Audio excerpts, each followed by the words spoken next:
at ang inyong asawa o ng inyong kinakasama. Gawin ito kahit anong araw at kahit anong oras. Isulat mo sa isang malinis na papel ang pangalan ni Kabit, tunay na pangalan ni target mo, ni asawa mo, kaya ni misis mo na nangaliwa. Pagkatapos kumuha ka ng garapon, ang gagamitin po natin ay garapon na may takip. Ito ay sample lang naman. Tapos kalamansi at sili. Ang gagawin niyo po mga kaswerte, ilalagay mo lang itong pangalan ng dalawa dito. Isunod mo ang kalamansi at isunod mo ang sili. Kahit anong klaseng sili ay pwede basta maanghang. Pagkatapos pa itakpan mo ito, pagkatakip mo, humiling ka dito, alug-alugin mo at hilingin mo. Banggitin mo ang kanilang pangalan at apelyido. Sambihin mo na kayong dalawa ay maghihiwalay.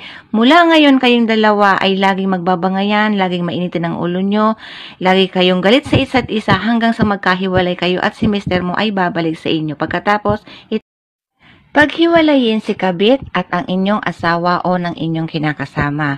Gawin ito kahit anong araw at kahit anong oras. Isulat mo sa isang malinis na papel ang pangalan ni Kabit, tunay na pangalan ni target mo, ni asawa mo, kaya ni misis mo na nangaliwa. Pagkatapos kumuha ka ng garapon, ang gagamitin po natin ay garapon na may takip. Ito ay sample lang naman.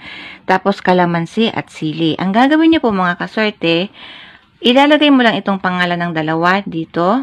Isunod mo ang kalamansi at isunod mo ang sili. Kahit anong klaseng sili ay pwede basta maanghang. Pagkatapos pa itakpan mo ito, pagkatakip mo, humiling ka dito, alug-alugin mo at hilingin mo.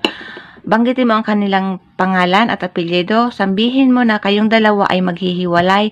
Mula ngayon kayong dalawa ay laging magbabangayan, laging mainitin ang ulo nyo, lagi kayong galit sa isa't isa hanggang sa magkahiwalay kayo at si Mr.